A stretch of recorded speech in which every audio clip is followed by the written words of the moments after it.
Baby saw a German shepherd staring at a school gate every morning. What Baby did next left everyone in tears. The story you're about to listen will absolutely break your heart, and then piece it back together in ways you never imagined. What happens when a child's innocent curiosity meets unshakable loyalty? Get ready to grab your tissues, because this true tale of love and connection between a little boy and a mysterious dog has left millions in tears worldwide. Don't forget to like, share, and tell us where you're watching from. The morning sun struggled through misty clouds as little Noah Bradley clutched his dinosaur lunchbox, his tiny fingers wrapped tightly around the plastic handle.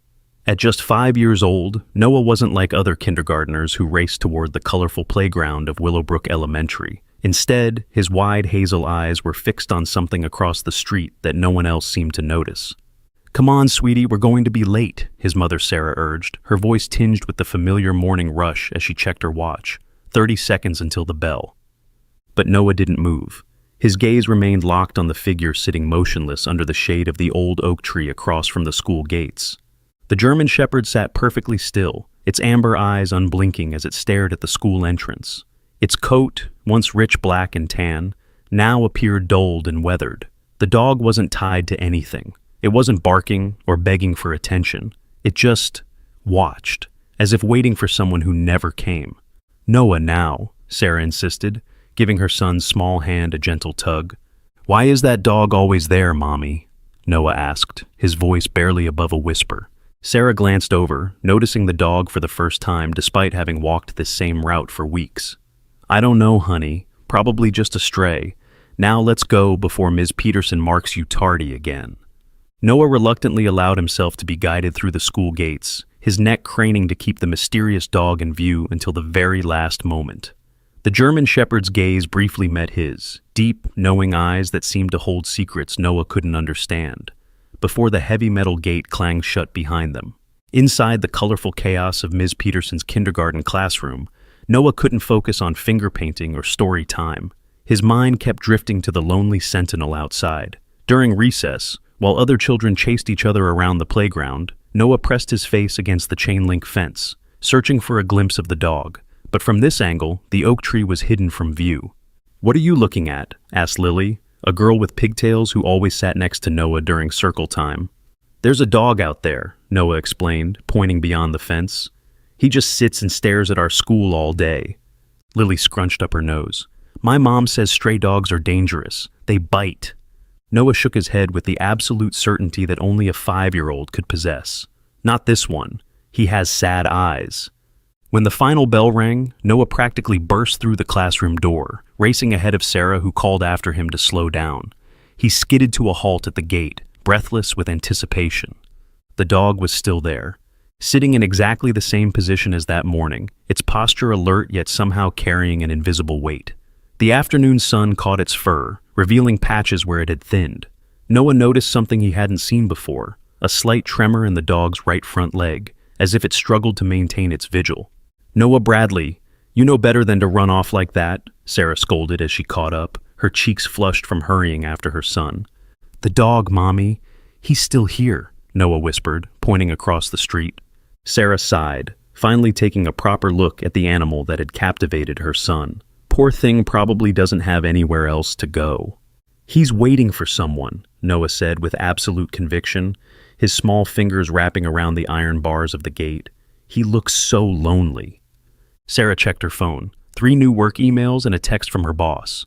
"We need to get home, Noah. I have a deadline tonight."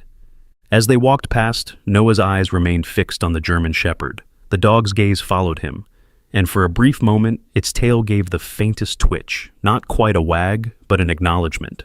Noah smiled and raised his hand in a tiny wave. The German shepherd's ears perked up ever so slightly. Night fell, and Noah couldn't sleep. Rain pattered against his bedroom window as he clutched his stuffed T-Rex. All he could think about was the dog sitting alone in the darkness. Was it still there? Was it getting wet? Did it have anywhere to go when the school closed? The next morning couldn't come fast enough. Noah was dressed and ready 15 minutes early, practically pulling Sarah out the door. "Someone's eager for school today," she remarked, surprised by this sudden enthusiasm from her usually reluctant kindergartner.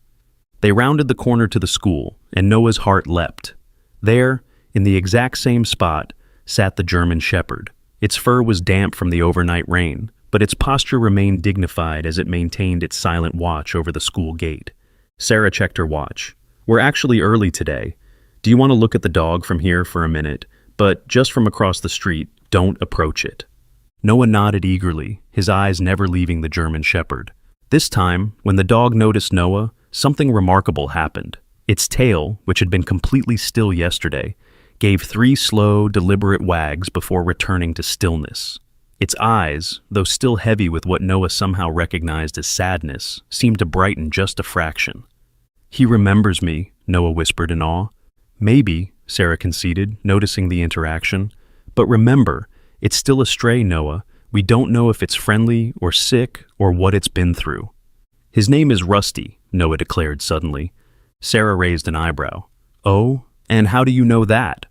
Noah shrugged, his eyes still locked with the dog's. "Because his fur is kind of rusty-colored in places, and he looks like a Rusty." The simple logic made Sarah smile despite herself. "Well, regardless of what his name is, it's time for school. Come on, Dino boy." As they approached the gate, Noah raised his hand in another small wave. This time, Rusty's tail response was unmistakable, a proper wag, though still subdued. His eyes tracked Noah all the way to the entrance.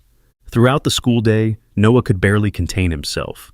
During art time, he drew a picture of a boy and a German Shepherd playing together under a tree. Ms. Peterson praised his use of colors, not understanding the significance behind the drawing. "That's a wonderful dog, Noah. Do you have a pet at home?" she asked. Noah shook his head. "Not yet, but I have a friend who waits for me outside." Ms. Peterson smiled at what she assumed was a child's imagination at work. When the end-of-day bell rang, Noah was once again first to the gate. This time, Rusty's reaction was immediate. The dog's ears perked fully forward, and though he didn't leave his post under the oak tree, his tail swished back and forth across the ground, sweeping a small arc in the dirt. Mommy, look! He's happy to see me," Noah exclaimed as Sarah caught up. Sarah observed the interaction with growing curiosity. The dog did indeed seem to recognize her son specifically, its eyes tracking Noah's movements with an intensity that ignored all other children streaming from the building. "Can we go say hello, please?" Noah begged, bouncing on his toes. "He's been waiting all day." Sarah hesitated. Her motherly instinct warned against approaching a stray animal, but something about the dog's demeanor, its calm steadiness and the gentle recognition in its eyes, made her reconsider. "We can walk by a little closer," she compromised. "But if he shows any signs of aggression, we're leaving immediately. And no touching him without permission." They crossed the street slowly. Sarah kept a protective hand on Noah's shoulder as they approached. Rusty remained seated, watching their approach with alert but non-threatening attention. As they drew nearer, Sarah could see the dog's condition better, the missing patches of fur, the gray around its muzzle, and what appeared to be an old scar across its right shoulder. "Hi, Rusty," Noah said softly when they were about 10 feet away. The dog's tail wagged with more enthusiasm, but he remained seated, as if understanding that sudden movements might frighten them away. "He knows his name," Noah whispered excitedly. Sarah had to admit there was something unusually intelligent about the way the dog was behaving. "He seems very well behaved for a stray." "I told you he was waiting for someone," Noah said with childish confidence. "Maybe he was someone's pet once," Sarah acknowledged, taking in the dog's disciplined posture, despite its weathered appearance. They stayed for a few minutes, Noah chattering away to Rusty, who watched him with deep attentiveness that Sarah found almost uncanny. The dog never approached them, maintaining a respectful distance while clearly drinking in Noah's presence. "We should go now, honey," Sarah eventually said. "Daddy will be wondering where we are." Noah nodded reluctantly. "Bye, Rusty. I'll see you tomorrow." As they walked away, Sarah glanced back. Rusty hadn't moved from his spot, but his eyes followed Noah until they turned the corner. Something about the dog's steadfast vigil tugged at her heart in a way she couldn't explain. That evening at dinner, Noah couldn't stop talking about his new friend. "And he has this white spot right on his chest, Dad, shaped like a star. And I think he's super smart because he understands everything I say to him." David, Noah's father, shared an amused look with Sarah over their son's plate of barely touched spaghetti. "Sounds like quite the dog," he said. "But remember, buddy, he's not our pet. He probably belongs to someone in the neighborhood." "No," Noah said with certainty. "He doesn't have a collar, And Mrs. Jenkins in the yellow house told Mommy she's seen him sitting there for weeks. Sarah nodded when David looked to her for confirmation. The crossing guard said the same thing. No one seems to know where he came from, but he's there every day. David mused. Might be worth calling animal control if he's been abandoned. Noah's fork clattered to his plate. No, they'll take him away. They'll help him find a home, Noah, Sarah explained gently. But he already has a job, Noah insisted, his lower lip trembling. He's waiting for someone important. Sarah and David exchanged concerned glances over their son's sudden emotional attachment to the stray, but decided not to push the issue further that night. Later, while tucking Noah into bed, Sarah found him clutching a dog biscuit she recognized from the treats they kept for David's mother's poodle. "What's this for?" she asked, though she already knew the answer. "For Rusty," Noah replied sleepily. "He looks hungry." Sarah hesitated, then placed the treat on Noah's nightstand. "We'll see," was all she said, kissing his forehead. For the next 3 mornings, their routine shifted. They left home 10 minutes earlier, allowing time for Noah to wave to Rusty from across the street. Each day, the dog's reaction grew more animated, his tail wagging faster, his posture more alert whenever Noah appeared. On the 4th morning, Noah stopped abruptly on their walk to school. "Mommy, what if Rusty isn't there someday?" he asked, his voice small and suddenly afraid. The question caught Sarah off guard. "Well, honey, maybe somebody will take him in and give him a good home." Noah's eyes welled with tears. "But then I won't see him anymore, and he won't be able to wait for whoever he's waiting for." Sarah knelt down to her son's level, struck by the depth of his concern. "Noah, why do you think he's waiting for someone?" "Because," Noah said with the simple certainty of childhood, "his eyes look like yours did when Daddy was late coming home from his business trip last month. Like he's missing somebody really, really bad." Sarah felt something catch in her throat at her son's perception. Out of the mouths of babes, indeed. When they rounded the corner, Rusty was there as always, and Noah's face broke into a relieved smile. However, today something was different. As they approached the crossing, Rusty stood up, the first time Sarah had seen him leave his sitting position. For a moment, she tensed, ready to pull Noah back if necessary. But Rusty didn't approach. He simply stood, tall and dignified despite his weathered appearance. And as Noah raised his now customary wave, the German Shepherd did something extraordinary. He bowed his head, a gesture so deliberate it couldn't be mistaken for anything else, before raising it again to meet Noah's gaze. "Did you see that, Mommy?" Noah gasped. "He bowed to me." Sarah had indeed seen it, and felt a peculiar shiver run down her spine. This was no ordinary stray. There was an intelligence, a presence, behind those amber eyes that defied easy explanation. "Yes," she said quietly. "I saw it." That afternoon, Noah made a decision that would change everything. As Sarah chatted with another mother outside the school gates, Noah slipped his hand into his backpack and pulled out the dog biscuit he had been carrying all week. His heart hammered against his ribs as he looked at Rusty across the street. The German Shepherd was in his usual position, but today his ears were more alert, his eyes brighter, almost as if he sensed something different about Noah's visit. "Mommy," Noah tugged at Sarah's jacket sleeve, interrupting her conversation about weekend soccer schedules. "Can I give Rusty his treat now, please?"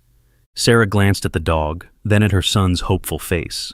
She'd been thinking about Rusty all day at work, unable to shake the image of that deliberate bow. Against her better judgment, she found herself nodding.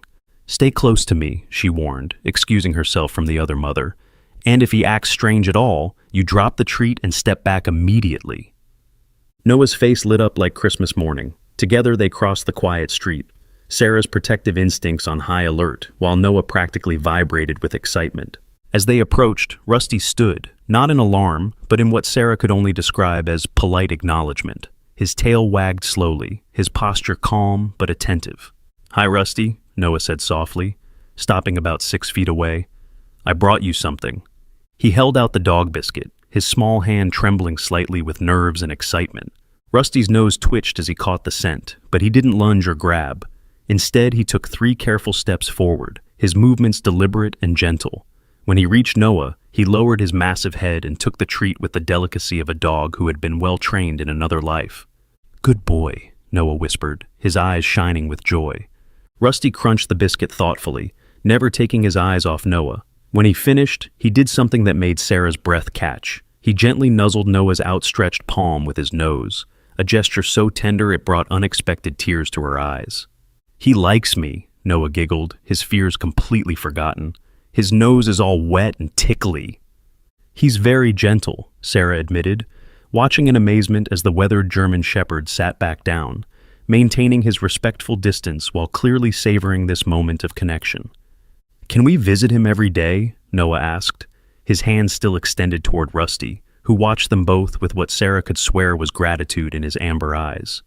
"We'll see," Sarah said, but her tone suggested she was already won over. From that day forward, their routine changed completely. Every morning, Noah would pack an extra treat in his backpack. Every afternoon, they would spend 10 minutes with Rusty before heading home. The German Shepherd never imposed himself on them, never begged or became demanding. He simply accepted their friendship with a dignity that impressed Sarah more each day. By the end of the week, Noah was chattering away to Rusty like they were old friends, telling him about finger-painting disasters and playground adventures. Rusty listened to every word, his intelligent eyes tracking Noah's animated gestures, his tail creating small dust clouds as it wagged against the ground. "You know what's weird?" Sarah mentioned to David one evening, as they watched Noah draw another picture of a boy and a German Shepherd. "That dog never leaves that spot. I asked Mrs. Martinez, who works at the coffee shop across from the school, and she says he's there when she opens at 6 in the morning and still there when she closes at 8 at night." David frowned. "That doesn't sound healthy. Maybe he's sick?" "No, he looks fine physically, a bit thin, maybe, but his eyes are clear and he's alert. It's more like—" Sarah paused, searching for the right words. "Like he's on duty, like he has a job to do." "What kind of job involves staring at a school all day?" Sarah shrugged, but the question haunted her. The following Monday brought unexpected drama. As Sarah and Noah approached their usual crossing spot, they found a small crowd gathered on the sidewalk. Mrs. Chen, the elderly woman who lived in the house closest to Rusty's tree, was gesticulating wildly while speaking to a man in a uniform. Animal control. "Been there for weeks," Mrs. Chen was saying, "scaring the children, probably diseased." "No!" Noah cried out, breaking free from Sarah's hand and running toward the group.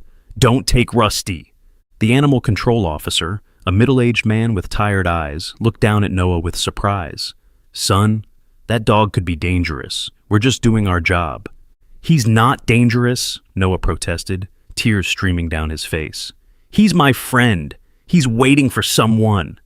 Sarah caught up, placing protective hands on Noah's shoulders. "What's the situation here?" she asked, though her heart was already sinking. "We've had complaints about a stray German Shepherd," the officer explained. "Policy is to bring them in for evaluation and possible placement."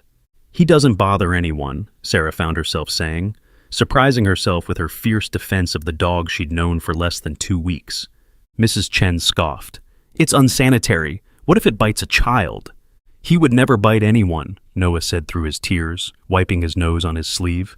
"He's the gentlest dog in the world." The officer looked at Noah's tear-streaked face, then across the street where Rusty sat watching the commotion with calm attention. "Has the dog shown any aggressive behavior toward you, son?" Noah shook his head emphatically. "He bows to me every morning, and he takes treats really gently, and he listens to all my stories about school." "I have to admit," Sarah added reluctantly, "he's never shown any signs of aggression. He keeps his distance unless approached, and he's very well behaved around my son." The officer looked thoughtful. Well, if he's not causing actual problems and seems healthy. He trailed off, clearly torn between policy and common sense. "Please don't take him," Noah begged, grabbing the officer's hand. "He's waiting for someone really important. If you take him away, they'll never find him." Something in Noah's desperate plea seemed to touch the man. He looked again at Rusty, who remained seated calmly under his tree despite the crowd and commotion. "Tell you what," the officer said slowly, "I'll file a report that the situation is under observation. But if there are any more complaints, or if he shows any signs of illness or aggression, I'll have to act. Fair enough?" Noah nodded vigorously, relief flooding his small face. Mrs. Chen huffed her disapproval and stalked back to her house, muttering about bleeding hearts and irresponsible pet owners. As the crowd dispersed, Sarah and Noah crossed the street to check on Rusty, The German shepherd's tail wagged with what seemed like relief when he saw them approaching. "It's okay, Rusty," Noah whispered, kneeling just outside the dog's reach. "You can stay, but you have to be extra good, okay?" Rusty's response was that gentle bow of his head, a gesture that continued to mystify Sarah with its almost human-like courtesy. That evening, Sarah found herself researching German shepherds online, trying to understand the breed better. What she read made Rusty's behavior even more remarkable. German shepherds were known for their loyalty, intelligence, and strong attachment to their families. They were working dogs, bred to have jobs and purpose. So, what was Rusty's job? And who was he so patiently waiting for? The answer came in the most unexpected way. 3 days later, as Sarah and Noah were having their usual afternoon visit with Rusty, an elderly man with a maintenance uniform and a janitor's cart approached them from across the street. Sarah tensed, wondering if this was another complaint, but the man's expression wasn't angry. It was shocked. He stood frozen on the sidewalk, staring at Rusty with eyes wide with recognition and something that looked like grief. "Excuse me," he called out, his voice shaking. "That dog, how long has he been sitting there?" Sarah looked at Noah, then back at the man. "A few weeks that we know of. Why?" The janitor, his name tag read Frank, walked slowly toward them, his weathered face pale. As he got closer, Rusty's reaction was immediate and startling. The German shepherd stood up, his tail wagging with an intensity they'd never seen before, his entire body quivering with excitement. But he didn't run to the man. He stayed in his spot, just as he had with Noah and Sarah, as if bound by some invisible rule to maintain his post. "My God," Frank whispered, his eyes filling with tears. "It's really him, after all these years." "You know Rusty?" Noah asked, his voice small and suddenly fearful of what this might mean. Frank looked down at Noah, then at Sarah, struggling to compose himself. "That's not his name, son. His name is Bear. And he—" Frank's voice broke. "He used to belong to someone very special." Sarah felt her heart begin to race. "What do you mean, used to?" Frank pulled off his cap, running his hands through his gray hair. "There was a little girl who went to this school 7 years ago. Her name was Emma, and that dog was her whole world. Every morning, Bear would walk with Emma's grandmother to drop her off at school. Every afternoon, he'd be right here waiting when classes let out." Noah's hand found Sarah's, squeezing tight. "Where's Emma now?" Frank's face crumpled with old grief. "There was an accident, son. A school bus on a rainy day, a curve taken too fast." He shook his head. "Emma and 4 other children, they didn't make it home that day." Sarah gasped, her free hand covering her mouth. Across the space between them, Bear, Rusty, continued to watch Frank with eyes full of recognition and hope. "After the funeral," Frank continued, his voice barely above a whisper, "Emma's grandmother was so heartbroken, she moved away to live with family in another state. She couldn't take Bear with her, said everything reminded her too much of Emma. She found him a good home with a family across town." "But then how did he get here?" Sarah asked, though she was beginning to understand. Frank looked at Bear with a mixture of admiration and heartbreak. "He escaped. Must have been about 6 years ago now. The family called the school, thinking he might have come here looking for Emma. I was the one who took the call." His voice grew thick with emotion. "I came out to look for him, and there he was, sitting right where you see him now, staring at those gates like Emma was going to walk out any minute." Noah was crying silently now, tears streaming down his cheeks as he looked at Bear with new understanding. "He's been waiting for Emma all this time?" Frank nodded. "The family tried to take him home several times, but he kept escaping and coming back. Eventually they gave up. Said if that's where he wanted to be, maybe that's where he belonged." Frank wiped his own eyes. "I've been leaving food and water for him when I can, but he won't let anyone get too close. Won't leave his post." "But he lets us close," Noah said wonderingly. "He takes treats from me and lets me pet him." Frank studied Noah's face, something dawning in his expression. "How old are you, son?" "5, Noah replied. "Emma was 5 when—" Frank trailed off, then looked at Bear, who was still watching their conversation with intense attention. "Maybe," he said softly, "maybe Bear thinks—" He didn't finish the sentence, but Sarah understood. Her heart ached as she looked at the loyal German shepherd who had spent years waiting for a little girl who would never come home, and who had somehow found comfort in the friendship of another 5-year-old child. Does he know? Noah asked in a small voice. Does Bear know that Emma isn't coming back? Frank shook his head sadly. Dogs don't understand death the way we do, son. To Bear, Emma just disappeared one day, and he's been waiting for her to come back ever since. Noah walked slowly toward Bear, who remained seated but watched his approach with gentle eyes. When Noah was close enough, he knelt down and wrapped his small arms around the dog's neck. I'm sorry, Bear, he whispered into the dog's fur. I'm sorry Emma can't come back. Bear's response was immediate and heartbreaking. He leaned into Noah's embrace, a soft whine escaping his throat, the first sound Sarah had ever heard him make. It was a sound of recognition, of gratitude, of grief finally acknowledged. Frank wiped his eyes with his sleeve. In 7 years of watching him sit there, that's the first time I've seen him let anyone hold him like that. Sarah felt tears running down her own cheeks as she watched her son comfort a dog who had been carrying unimaginable loyalty and loss for longer than Noah had been alive. The mystery of Bear's vigil was solved, but somehow that only made the story more beautiful and more tragic than Sarah could have ever imagined. As they finally walked home that evening, Noah was unusually quiet. Finally, he looked up at Sarah with eyes full of determination. Mommy, he said, we have to help Bear understand about Emma. He's been waiting so long and she's never going to come back. Sarah squeezed her son's hand, knowing that whatever came next would change all of their lives forever. The next morning brought rain, the kind of relentless downpour that turned sidewalks into rivers and made umbrellas useless. Sarah stood at the kitchen window, watching sheets of water cascade down the glass while Noah finished his cereal. We should drive to school today, she suggested, glancing at the storm. It's really coming down out there. Noah's spoon clattered into his bowl. But what about Bear? He'll be all alone in the rain. Sarah's heart clenched. She'd been thinking the same thing all night, imagining the loyal German shepherd maintaining his vigil despite the weather. He's survived out there for years, honey. I'm sure he knows how to find shelter when he needs it. But even as she said it, she knew they were both thinking about Frank's words, about how Bear had never left his post, not in 7 years of waiting. Please, Mommy, Noah begged, his eyes wide with worry. Can we at least check on him, just to make sure he's okay? Sarah looked at her son's anxious face, then at the storm raging outside.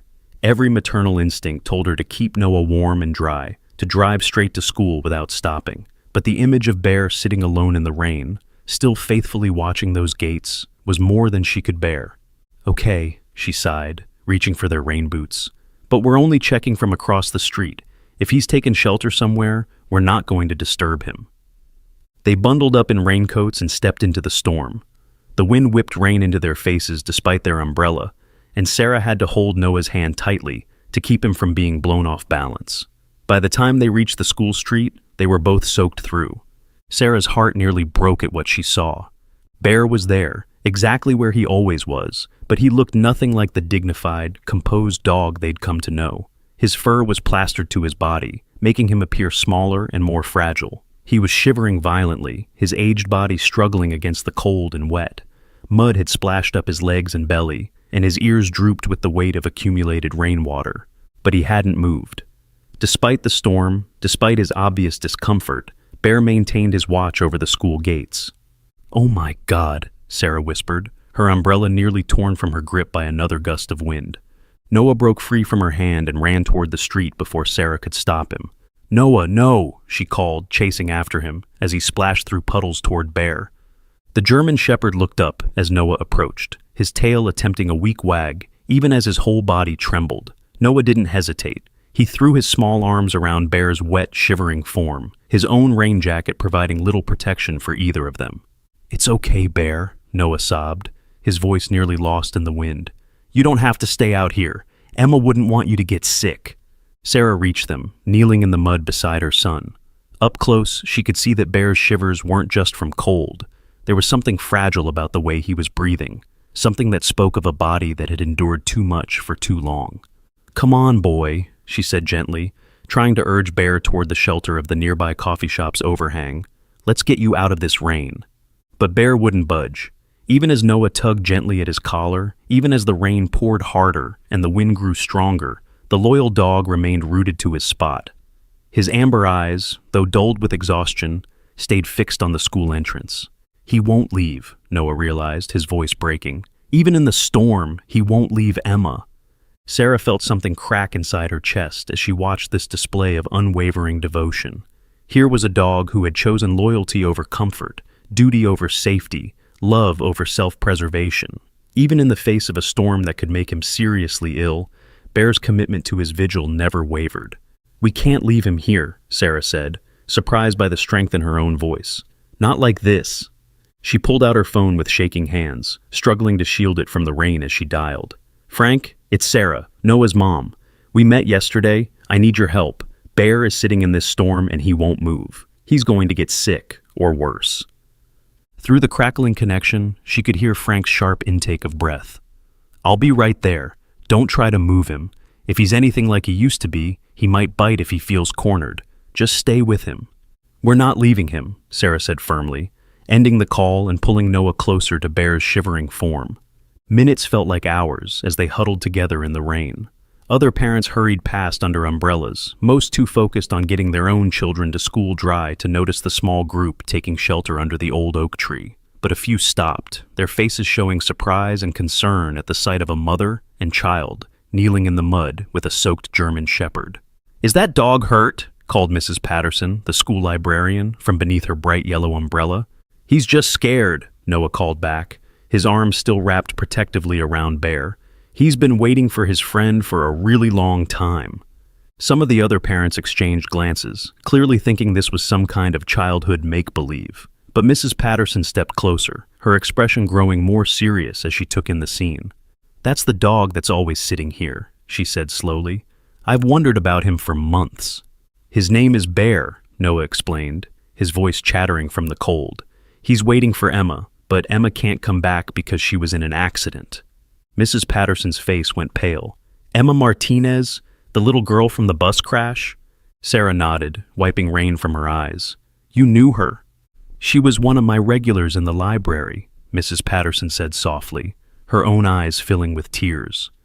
"Sweet little thing, always checking out books about dogs and adventures. I remember she used to talk about her dog all the time." She trailed off, looking at Bear with new understanding. "Oh my heavens! He's been waiting for her all this time?" The small crowd that had gathered grew quiet, the full weight of Bear's story settling over them. Even the rain seemed to lessen slightly, as if nature itself was moved by the tale of such extraordinary devotion. Frank arrived running, despite his age, a large tarp bundled in his arms. "How is he?" he called out as he approached. "Cold and wet, but he won't move," Sarah reported, her voice hoarse from the wind. Frank knelt beside them, his experienced eyes taking in Bear's condition. "He's hypothermic," he said grimly. "We need to warm him up, but if we try to force him to leave this spot—" "He might never trust us again," Noah finished, understanding instinctively what Frank was trying to say. Frank spread the tarp over all of them, creating a small shelter from the worst of the rain. In the old days, Emma used to bring Bear here during storms sometimes. They'd wait under this tree until her grandmother came to pick them up. His voice was thick with memory. "He probably thinks if he leaves, he'll miss her." Under the makeshift shelter, Bear's shivering began to subside slightly.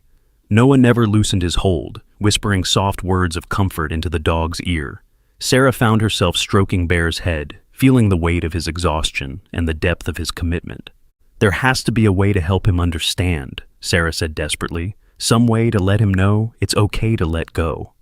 Mrs. Patterson, who had remained under the tarp with them, spoke up quietly. "I might have an idea. In the library, we have a memorial book for the children who died in the accident. Emma's page has photos, messages from her classmates." She paused. "And I think there's a picture of her with Bear." Noah's head snapped up. Could Bear recognize her in a picture? "Dogs are good with visual recognition," Frank said thoughtfully, "and Bear always was exceptionally smart.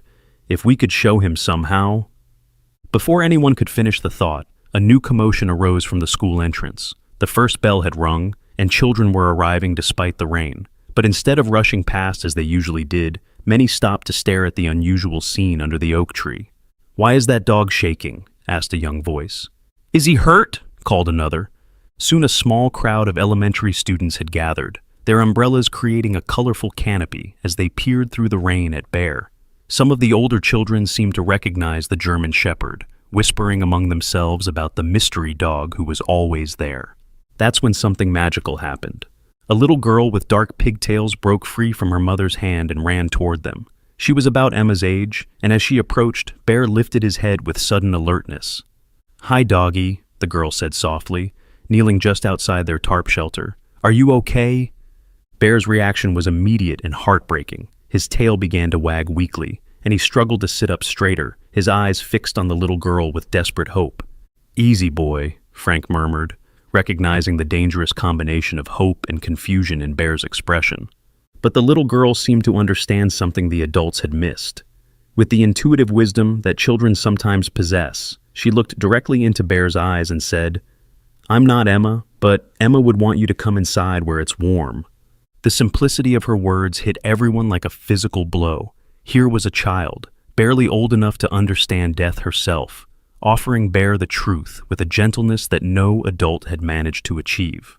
Bear stared at the little girl for a long moment, something shifting in his amber eyes. Then, slowly, as if finally allowing himself to acknowledge what he had known all along, he lowered his head and let out a soft whine that contained 7 years of accumulated grief. Noah tightened his arms around Bear, tears mixing with rainwater on his cheeks. "It's okay to miss her," he whispered, "but you don't have to wait anymore." Frank was crying openly now, as were several of the parents who had gathered to witness this moment. Even the children seemed to sense they were seeing something profound, their usual chatter replaced by respectful silence. The second bell rang, signaling that school was about to begin, but no one moved. They all seemed to understand that something important was happening under that oak tree, something that transcended schedules and routines. Mrs. Patterson was the first to speak. "I'm going to get that memorial book," she said quietly, "and I think we need to call Emma's grandmother. She needs to know that Bear never forgot, that he never stopped loving Emma." As if responding to her words, Bear slowly, carefully stood up. For the first time in 7 years, he took a step away from his post under the tree. It was only one step, but it was monumental. He walked directly to Noah, pressing his wet muzzle into the boy's neck in a gesture of such trust and gratitude that it brought fresh tears to everyone watching. "Good boy, Bear," Noah whispered. Good boy." Sarah knew, with absolute certainty, that their lives had just changed forever. This was no longer just about a boy befriending a stray dog. This was about healing, about love transcending loss, about the moment when loyalty meets compassion and creates something beautiful. As the rain finally began to ease, Bear allowed himself to be led toward the school building, Frank and Sarah flanking him, while Noah kept one small hand on his back. For the first time in 7 years, the German Shepherd was leaving his post. But he wasn't giving up on Emma. He was finally, with the help of a 5-year-old boy who understood the language of the heart, learning how to carry his love for her in a new way. The story that would soon spread across social media had its most powerful moment right there, in the rain, when love proved stronger than loss and hope proved stronger than despair. And somewhere, Sarah was certain, a little girl named Emma was smiling down at the loyal friend who had waited so long to learn that love doesn't require waiting. It just requires remembering. Within hours, everything changed. What started as a simple act of compassion during a rainstorm became something much bigger than anyone could have imagined. It began with Mrs. Patterson. True to her word, she had retrieved the memorial book from the library and made several phone calls during her lunch break. By the time school let out that afternoon, she had managed to track down Emma's grandmother, Maria Santos, who was living in Arizona with her daughter's family. The phone call was emotional for both women. Mrs. Patterson had to explain multiple times that, yes, Bear was still alive, still waiting, still faithful after all these years. Maria's sobs could be heard through the phone as she processed the news that the dog she'd thought was living happily with his new family had actually been maintaining a lonely vigil for her beloved granddaughter. But Mrs. Patterson had also made another call, one that would change everything. She had contacted her nephew Jake, who worked for the local news station. Jake was always looking for human interest stories, and this one, she knew, was special. What she hadn't anticipated was how quickly the story would spread beyond their small town. By evening, Jake had arrived at the school with a camera crew. Sarah had agreed to meet them there with Noah and, hopefully, Bear. Frank had managed to coax the German Shepherd to a nearby veterinary clinic for a checkup after the morning's ordeal, and the vet had pronounced him surprisingly healthy for a dog his age who had been living rough for so long. Just some dehydration and mild hypothermia from today's rain, Dr. Kim had reported, but overall, someone's been looking after him well enough to keep him in decent shape. Frank had smiled sadly at that. The whole neighborhood's been sneaking him food and water for years. Even the people who complained about him being there couldn't bear to let him starve. Now, as the evening news crew set up their equipment, a small crowd began to gather. Word had spread quickly through the community about the morning's events, and people were curious to see the dog whose story had moved so many to tears. Bear sat calmly beside Noah, who had insisted on being part of the interview. The German Shepherd looked different somehow, not just because he was clean and dry, but because there was something in his eyes that hadn't been there before. Not hope, exactly, but a kind of peaceful acceptance.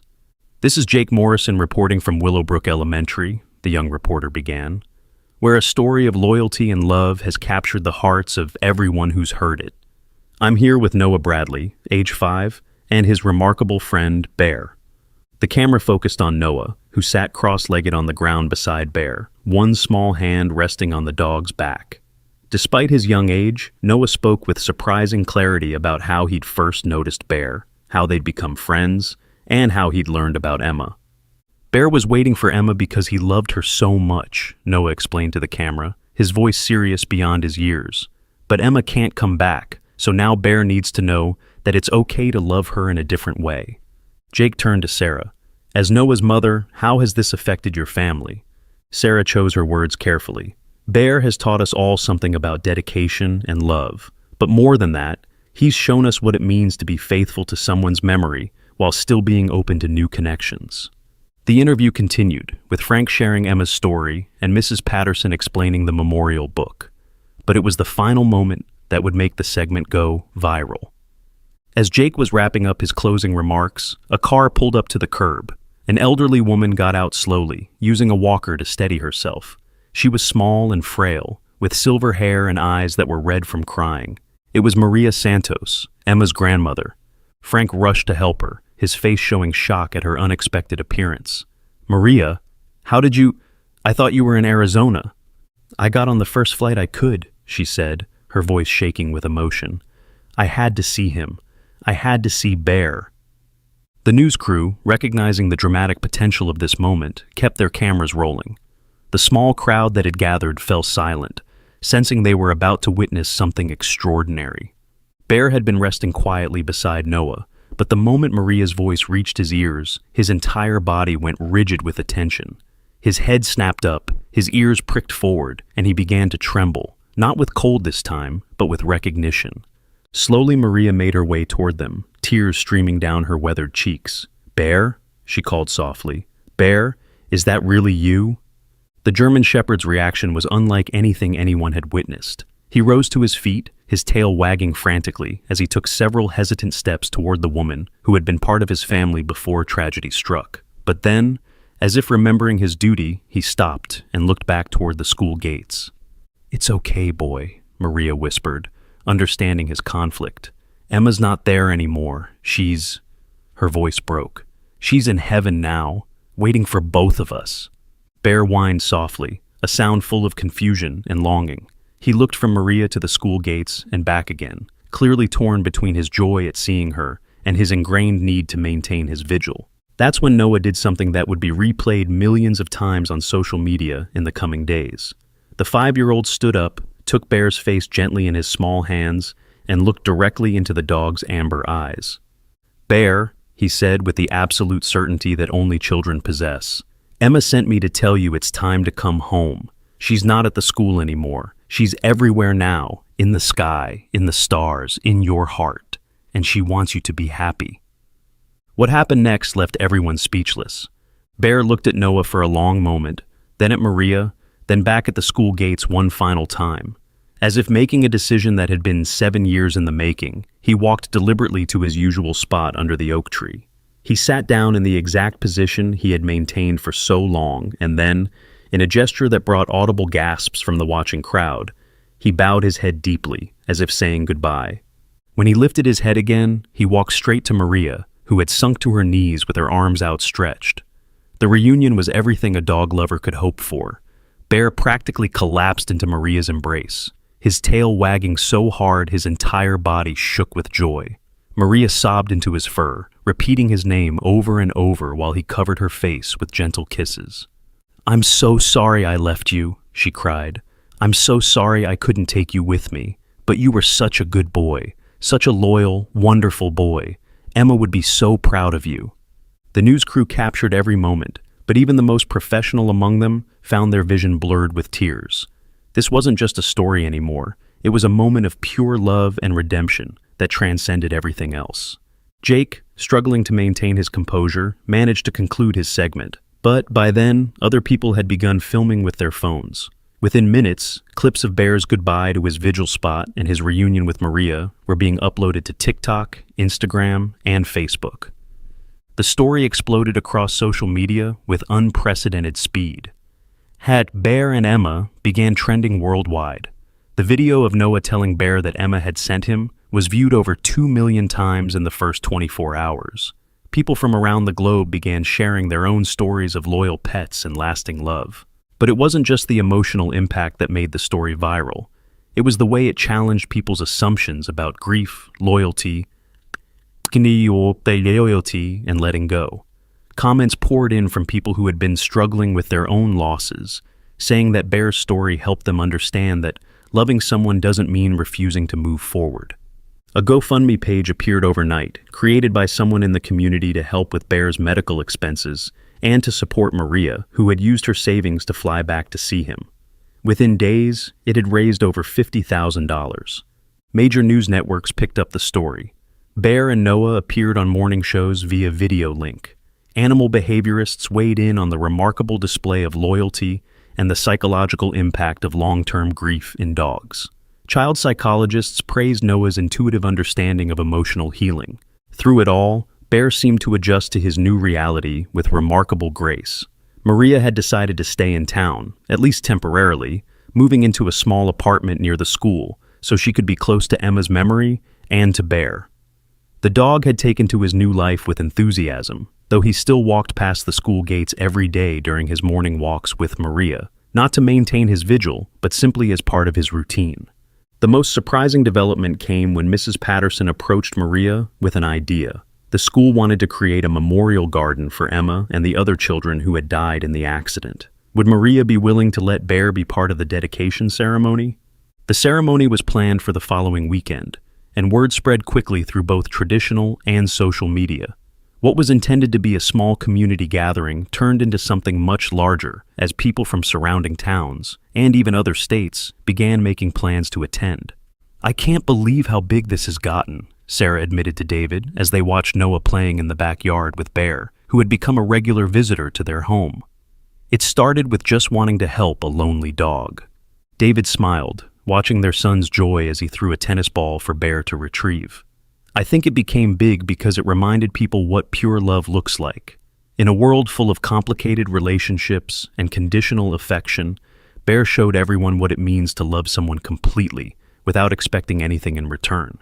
Sarah nodded, then added thoughtfully, "And Noah showed everyone what it means to help someone heal without trying to replace what they've lost." The Memorial Garden dedication was still days away, but already the story had accomplished something remarkable. It had brought a community together, inspired millions of people around the world, and most importantly, it had given both Bear and Maria permission to honor Emma's memory while still embracing the possibility of new joy. As the sun set that evening, Noah curled up next to Bear on the living room floor, both of them exhausted from a day of play. The German Shepherd, who had spent 7 years in vigilant solitude, now slept peacefully, surrounded by the sounds of a loving family. Outside, people still drove slowly past the school, hoping to catch a glimpse of the famous oak tree, where Bear had kept his faithful watch. Some left flowers or small toys at the base of the tree. Others just sat quietly for a few minutes, thinking about their own experiences with love and loss.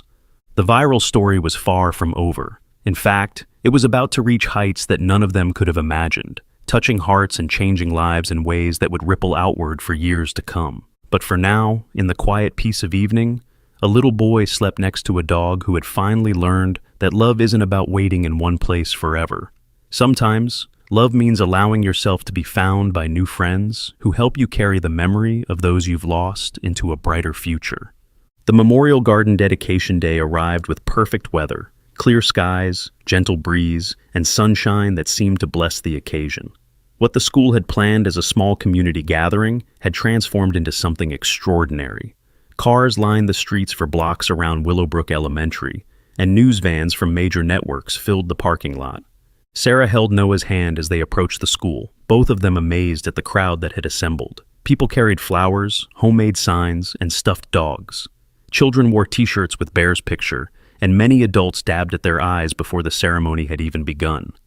"Mommy, why are there so many people?" Noah asked, his voice small with wonder. "Because Bear's story touched their hearts," Sarah explained. "Sometimes when something beautiful happens, people want to be part of it."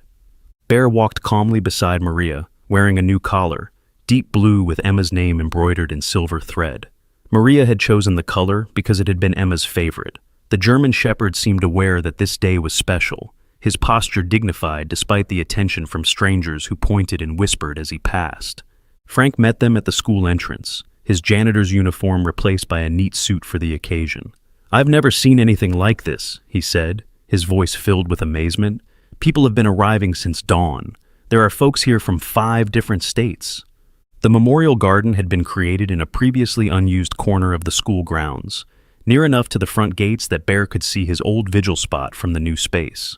Local landscapers had donated their time and materials, creating a peaceful area with benches, flowering shrubs, and a small fountain. In the center stood a bronze statue, not of Bear as originally planned, but of a little girl kneeling beside a German Shepherd, both looking up at the sky with expressions of joy and hope.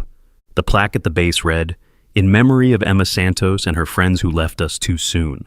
They taught us that love never ends. It just finds new ways to shine." As the crowd gathered around the garden, Noah noticed something that made his heart swell.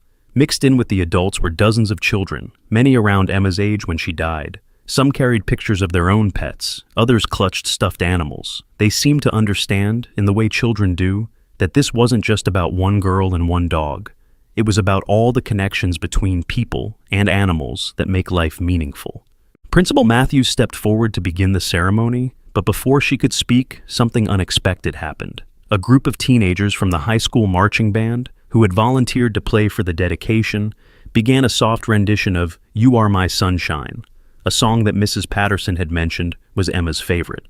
As the familiar melody drifted across the crowd, Bear's reaction was immediate and profound. His ears perked up, and he began to whine softly, not in distress, but in recognition. Maria later explained through her tears that she used to sing that song to Emma every night, and Emma would sing it to Bear. "Even now," she whispered to Sarah, "he remembers her voice." The ceremony officially began with Principal Matthews welcoming everyone and explaining how the Memorial Garden had come to be. She spoke about the power of community, about how one small boy's compassion had grown into something that touched millions of hearts around the world. Then Frank stepped forward to speak about Emma, his voice strong despite the emotion evident in his eyes. He shared memories of the bright little girl who had loved books and dogs and rainy days. He told stories that made people laugh, like how Emma had once smuggled Bear into the library during a thunderstorm, hiding him behind the picture book section until Frank discovered them and pretended to be shocked. "Emma had this way of seeing the best in everyone," Frank said, his gaze moving to Bear, who sat attentively beside Maria. "She used to tell me that Bear was the smartest dog in the world because he knew how to love without asking for anything back. I think she would be amazed to know how right she was." When it was Noah's turn to speak, Sarah felt a moment of panic. They hadn't prepared formal remarks, and she worried about putting her 5-year-old in front of such a large crowd. But Noah stepped forward with the confidence that had carried him through everything else, his small hand finding Bear's head for comfort. "Hi," he said simply, his young voice carrying clearly in the hushed space. "My name is Noah, and Bear is my friend." He paused, looking around at all the faces watching him, then continued with the honesty that only children possess. "I didn't know Emma, but I know she must have been really special because Bear loved her so much that he waited for her for longer than I've been alive. And I know Emma must have loved Bear a lot too, because love like that doesn't just disappear when someone goes to heaven. The crowd was absolutely silent, hanging on every word from this wise little boy. Bear taught me that it's okay to miss someone really bad, and it's okay to be sad, but he also taught me that love doesn't mean you have to stop being happy forever. Emma sent me to help Bear learn that, and now Bear helps me understand that when you love someone, they never really leave you. They just live in your heart instead of in your house. Noah looked down at Bear, who was gazing up at him with those intelligent amber eyes. Bear doesn't need to wait at the school anymore, because Emma isn't lost. She's everywhere, in the sunshine and the rain, and in every time someone is kind to an animal because they heard Bear's story. As Noah finished speaking, something magical happened. Bear stood up, walked to the bronze statue, and sat down directly in front of it. He looked up at the sculpted figures of the girl and dog, his tail wagging slowly, and let out a single soft bark, the first sound many people had ever heard him make. Then he returned to Noah's side, pressing against the boy's legs in a gesture of gratitude and friendship. The crowd erupted in applause, but it was the kind of applause that comes with tears, recognition of something beautiful and pure, in a world that often feels complicated and harsh. Maria was the final speaker, and her words carried the weight of years of grief transformed into gratitude. She spoke about the guilt she had felt at leaving Bear behind, about the sleepless nights wondering if he was safe, about the moment she had learned he had been faithfully waiting all these years. Bear gave Emma 7 years of perfect love, and then he gave her 7 more years of perfect loyalty, she said, her voice strong despite her tears. But the most amazing thing is that in the end, Bear's story brought people together. Children who never knew Emma are learning about love and loss and healing because of what Bear did. That means Emma's love is still changing the world. She paused, looking around at the hundreds of faces watching her, then down at Bear. I think Emma would be proud that her dog became a teacher. She always said Bear was the smartest dog in the world. As the formal ceremony concluded, people began to approach the memorial garden in small groups, leaving flowers and taking pictures. But the most moving moments were quiet ones. Children kneeling beside Bear to pet him gently, elderly people sharing stories of their own beloved pets, parents explaining to their young children about love and memory. A local artist had set up a station where children could create memorial stones for their own pets who had died. The stones would be added to the garden's border, creating an ever-growing tribute to the bond between humans and animals.